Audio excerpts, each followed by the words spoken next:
The Lego Tudor Corner set number 10350 recently launched, and there is a lot to go over. It was released on January 1st, 2025, returning us to the normal release cycle that was in place since the Parisian restaurant launched in 2014. That said, the New Year's Day release cycle is likely here to stay, as Lego is no longer producing fan sets. This review is going to be divided into 3 sections. A conventional review that goes into build, style, techniques, and parts used, an analysis of the set relative to the other modulars, and the in-universe narrative, including an update on the LEGO housing crisis, ending with my final thoughts. I'm Micah, and this is the review and analysis of the LEGO Tudor Corner. Let's get started. We have been spoiled these past few years for modulars. 2023 saw 2 official buildings. 2024 had no official sets, but we got the Bricklink Designer Program Brick Cross Train Station and the Ideas Botanical Garden, although it was changed from a modular format. We've also received a modular-specific gift with purchase the last 4 years, but this year it's not a vehicle, and instead, a news kiosk. I'm just going to say it, the Tudor Corner is amazing. One of the best sets in recent years. The Tudor Corner has 3,266 pieces and is rated 18 and up.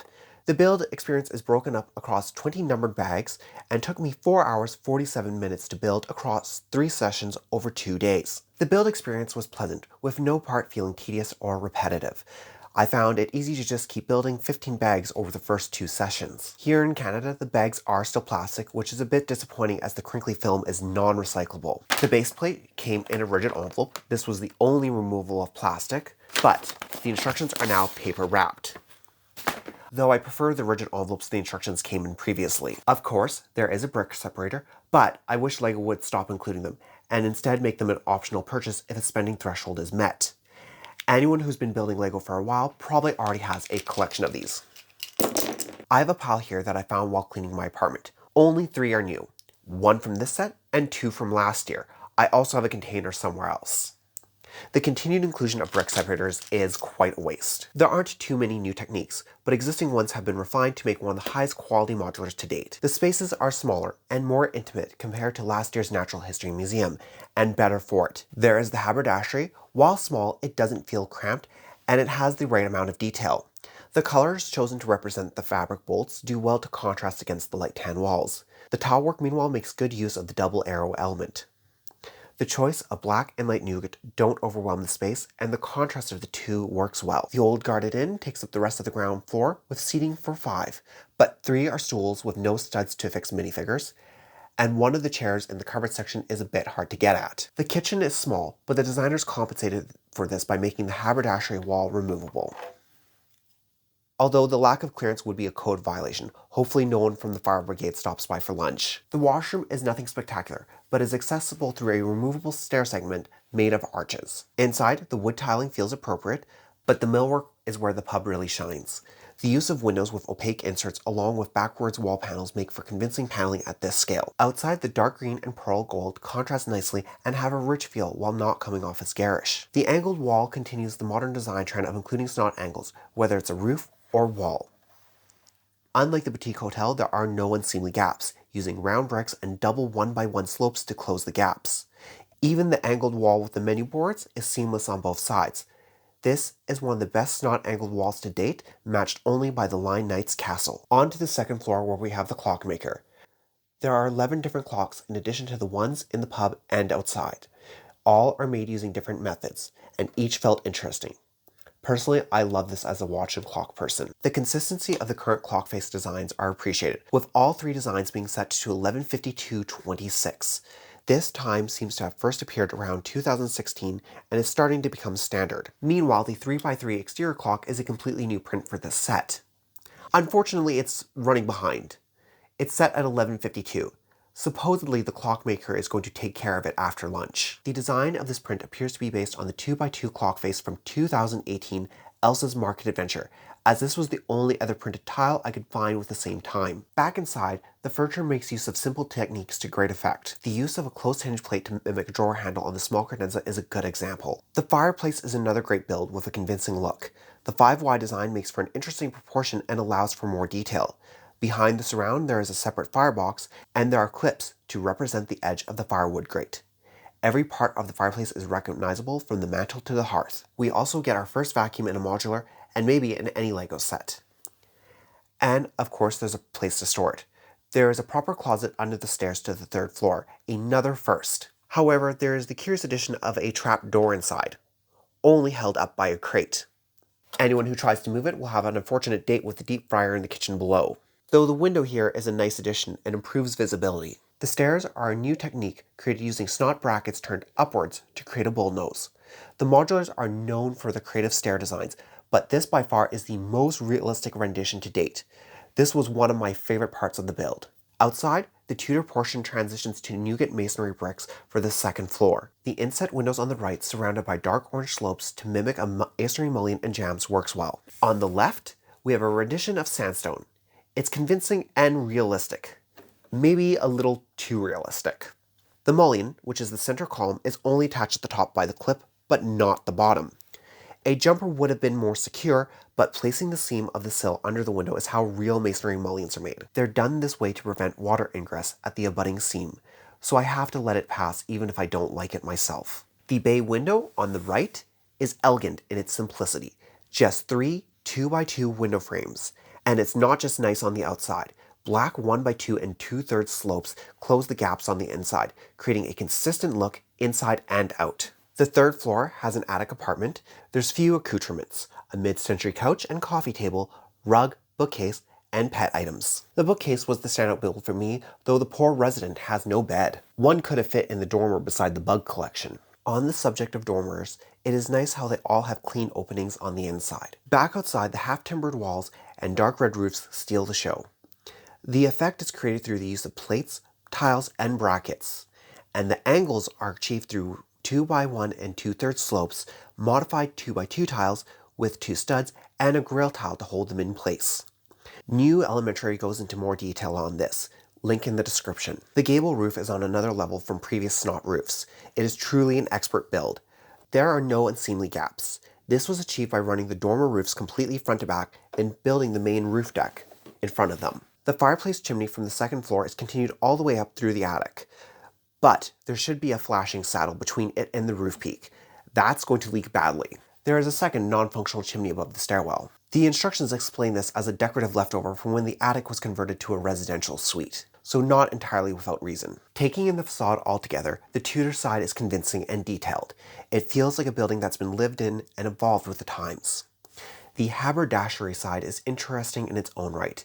It's not Tudor, but mostly Richardsonian Romanesque, very similar to the LH Doll building where I live. The use of light blue walls and mansard roof call back to the pet shop, but the coins of dark and light bluish gray along with the arched entry and bay window create a distinctive building. The staircase side is finished. Nothing extravagant, but the half timbering is continued. There's a balcony and the 3rd floor window is trimmed out. There are some vines growing up the back to the broken off downspout, and the use of green hearts for spades is clever. The Technic connection side continues the trend of also keeping the non-visible wall clean. It's a small detail that shows the care the designers put into the Tudor corner. Another small detail is lights in dark areas of the build, by the back door, above the loo, in the closet, and above the couch. These are the details that contribute to the set feeling like a building made for people. For extras, there were a lot of larger pieces that I haven't gotten spares of before. 3 of the 6.6 L bars and a 10 L gold hose. I find this to be a bit unusual.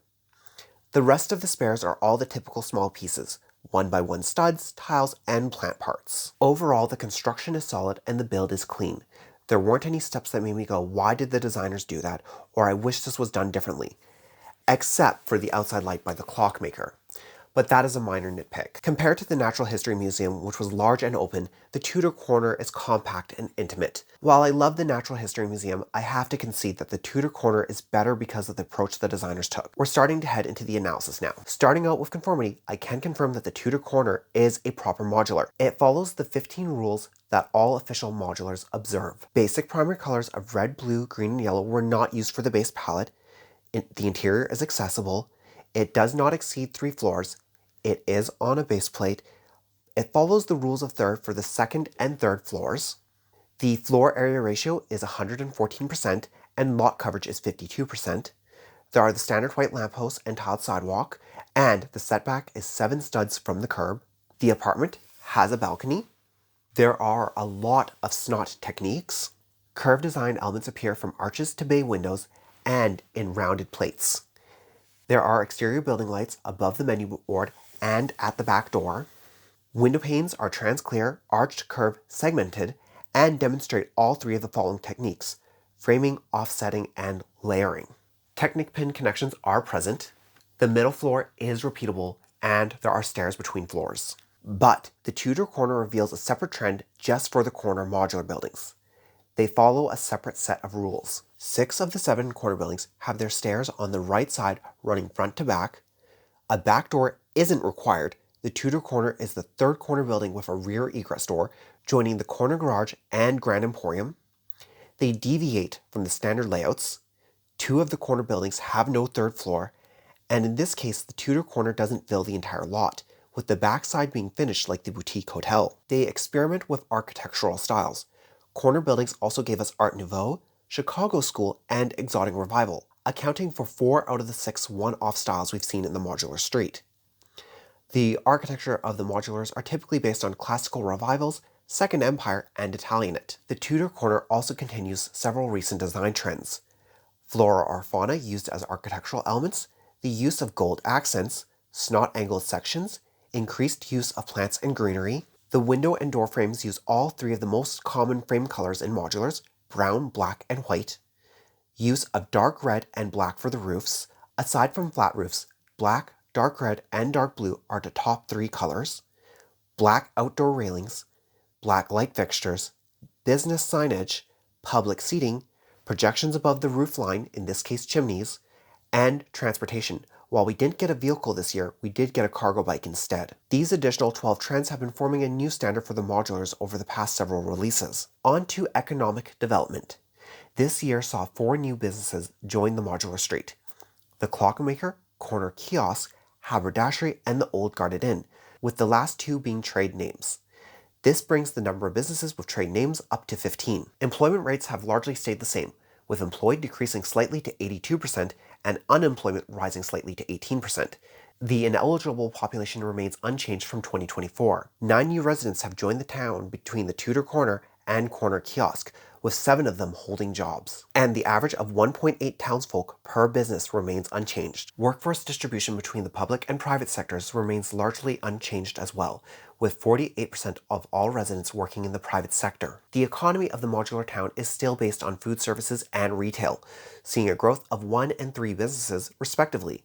The Clockmaker was counted under retail even though it is a specialty service. Overall, the population has increased to 155 townsfolk from 146, with 133 being confirmed residents. This year, the animal population saw its largest increase since 2019, increasing to 21 pets from 17. Only 2 other sets have 4 animals: the pet shop and corner garage, making the apartment's resident the largest owner of pets. The housing crisis is still dire. Housing increased from 11 residential units to 12, but the new unit lacks sleeping accommodations. This brings the average down to 12.92 townsfolk per unit from 13.27. If we really cook the numbers, exclude potential visitors, and non-official sets, include hospitality capacity for housing, we get 5.83 townsfolk per unit. Still very bad. But instead of everyone sleeping like they're in a catacomb, it's more like a stacked grave. The last part of our analysis is the timeline and narrative. It was previously determined that the Modular Buildings Collection is set in the mid-20th century, with 11 of the 19 previous official sets taking place between the 1940s and 1975. 7 took place between the 1890s and 1930s, and the Town Hall is set after 1995. So when does the Tudor Corner take place? Page 5 of the instructions clearly state that this building has stood here since the 16th century, but that doesn't tell us the current era. The previous analysis looked at the technologies present in each set.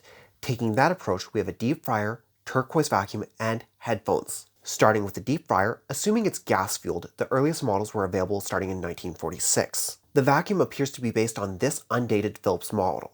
The red logo was only used from 1948 to 1968, giving us a lower timeline boundary of 1948, but we can still do better. The Tenant has headphones for portable music. While mobile cassette players existed as early as 1965, they were still quite large, so calling them portable would be generous. The first truly portable tape player was launched in 1979.